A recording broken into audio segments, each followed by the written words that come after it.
Greetings, YouTube. Danny Staten here on the Daily Dan blog. And maybe the Fat Comic Book Guy too, because this comic book video might make it to both channels one day. Yep, it's true. Because I'm taking a look at a bongo comic. I've never even had a bongo comics. This is number 6. It's The Simpsons. And we're going to go to a talent show with Lisa and Bart. And we're going to do all kind of cool Simpsons things. And let me show you something really weird about this comic book. It's a double comic book. You got The Simpsons on one side, number 6 from 1997. And on the back, upside down, you get Chief Wiggins pre-code number 1, Crime Comics, as they look for Alberto, as Alberto is tagging the town and must be stopped. So, with no long-out, drug-out themes or no more bull, we'll open up the comic book and get started. And, of course, inside the front cover, you're going to get a commercial for some Bart Simpson screensaver crap that cost you $30 back in the day. And then we're going to kick off the comic with an illicit love affair. But between groundskeeper Willie and some ugly teacher who are falling in love. And info panels brought to you by the Daily Dan blog. We learn the names of the people we can blame for the dismal nightmare that is about to be incurred upon us. Info panels brought to you by the Daily Dan blog. Yeah, that's right. Bart pretending to be the principal. His little buddy pretending to be the groundskeeper. The teacher's all upset. That's right. They're going to be shooting each other. What a talent show out. Everybody's angry at Bart for the crime committed in his talent show. Wow. And yet this dismal torture goes on. As Lisa going to go out to the talent show and jam with her incredibly cool saxophone. But she's ill, and she complains, and she screams, and she hollers, "Ladies and gentlemen, there's absolutely no reason to do this song." But she does it anyway. Blah, blah, blah, blah, blah, blah, blah, blah, blah, blah. And she bursts out a jamming jazz that gets her drugged from the stage. Wow, the excitement in this Simpsons comic book is overwhelming. Yeah, overwhelming, giving you a headache. Okay, my head feels a little better now. I took a handful of ibuprofen to help get me through this. Anyway, so it's on TV and it's on the news. Lisa getting drug out. Lisa's depressed. Lisa gonna head out to the Springfield Mall, dragging her big-ass saxophone with her. Lisa gonna find a place where you can record yourself discountedly. She goes in and pays him $5 to make her little song.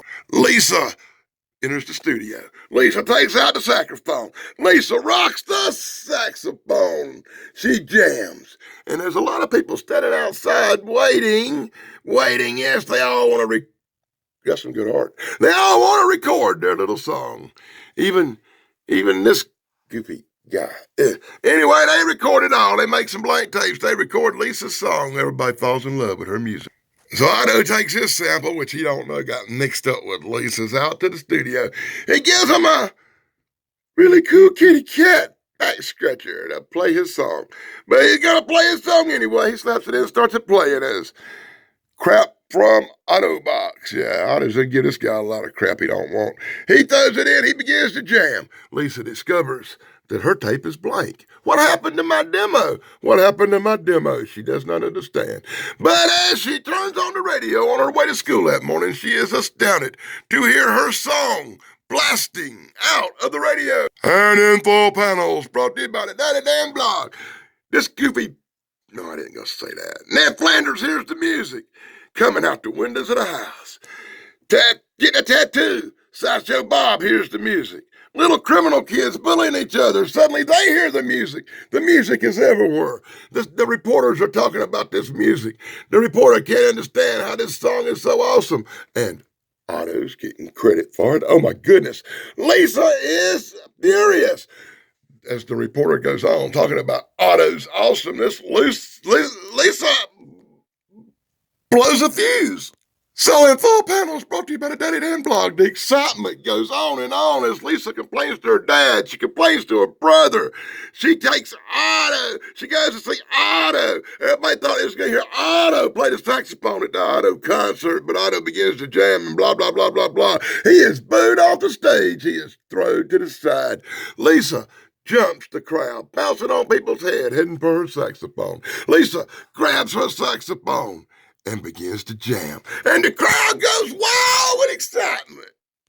And in what is totally cool of a Simpsons comic book, you get this incredible full page centerfold with Otto and Lisa jamming and all the cool Simpsons artwork for potential comic book covers of the future. Hey, look, it's Kenny's dad. Kenny's dad is in my comic book. You would think a guy with a channel called Fat Comic Book Guy would buy a Simpsons comic book that actually had the fat comic book guy in it. Not. No, it's got the gangster guy. It's got the old jazz musician guy. It's got the bus driver. It's got Lisa. It's got everything going on as the old jazz guy comes to hear Lisa play and is all in love with her music. As Lisa heads off to school the next morning, she confronts Otto with that tape thing, accusing him of stealing it, but Otto says it was a mistake. And they screech off to school all happy. And friends, the end. And then we get the greatest commercial for a comic book ever. Homer Simpson becomes the Atomic Flash.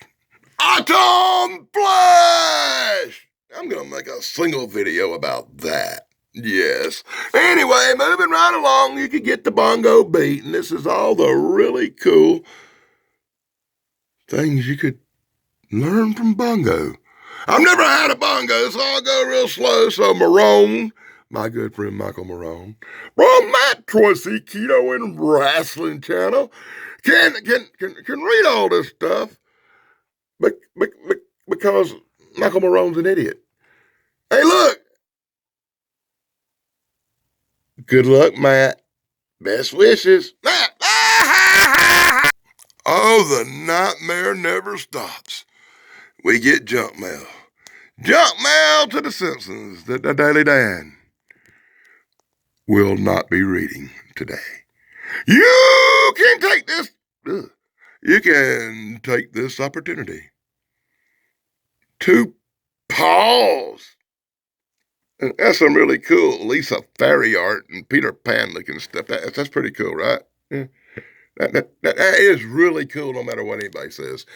Moving right along, Marone. I'm going to go kind of quick now, Marone. You may have to pause in sections as you read through this incredibly long, boring Simpsons junk mail call. And I know why they call it junk mail.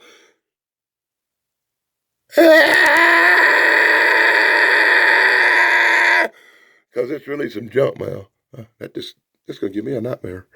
And you get some really cool Simpsons art down here at the bottom. Ain't that special? Oh, and this junk mail is the epitome of torture, as we see Dracula, Bart Simpson style. Some scenes from the Treehouse of Terror as the reading continues on and on and on and on and on and on and on. I hate to read. You fast forward through this part. It's baby Lisa. That ain't baby Lisa. It's baby Maggie. Check it out, Bart. Bart's a bad one. Bart's on a motorcycle. Bart is born to be free. Check out Sideshow Bob chasing Bart the squirrel. Bart is a squirrel. And some really cool little art nitpickets inside of tons of junk mail that I wish wasn't even in here. What the heck? It went upside down again. Greetings, YouTube. Danny staying here on the Danny Dan blog and maybe the Fat Comic Book Guy Channel 2. I'm taking a look at number 1, October of 1997. It's a Bongo comic book. It's Chief Wiggum's Pre-Crime Code Comics. That's right.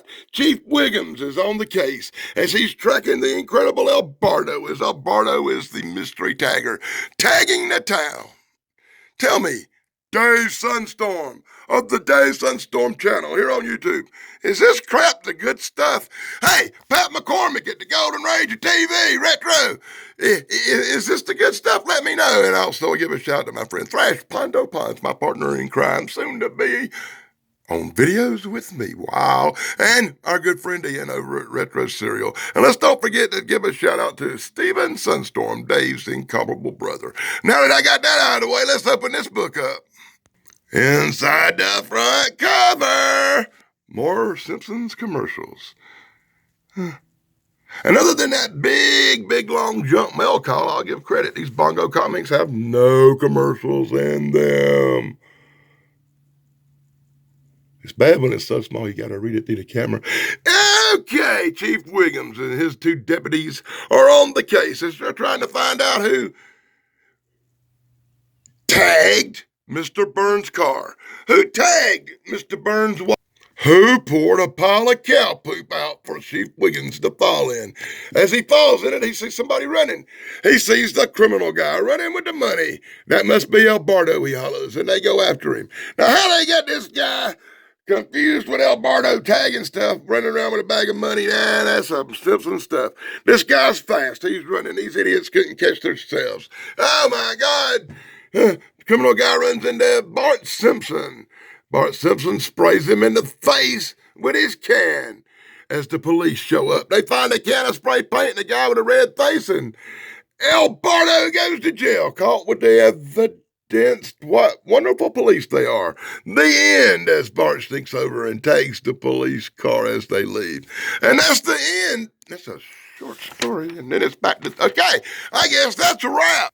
So that's my look at one of the weirdest comic books I've ever seen. It's Simpsons Comics, number 6 on one side, from 1997 from Bongo Comics, and if you turn it over, you get True Crime Comics with Chief Wiggins hunting down El Bardo in that 4-page story on the backside of a comic book. Be sure to let me know what you think about this one in the comic book, in the comments below. Be sure to let me know. Yeah, just let me know what you thought, okay? I'm really disappointed in this comic book. It's not what I thought it would be, and I bought it for this cover here, and I thought it was going to be some crime stuff, and it turned out to be this, and I just want to pull my hair out. Well, I guess we know which side I'll be putting on the wall. Well, anyway, if you like this, be sure to like, subscribe, and ring the bell. And if you give it a thumbs down, I don't blame you. Be sure to check me out next time when I'll probably do a much better comic book. Be sure to like, subscribe, and ring the bell for me. And until next time, for Chief Wiggins and The Simpsons and a comic book that has no fat comic book guy in it. Oh my God, really. Blog over, dudes.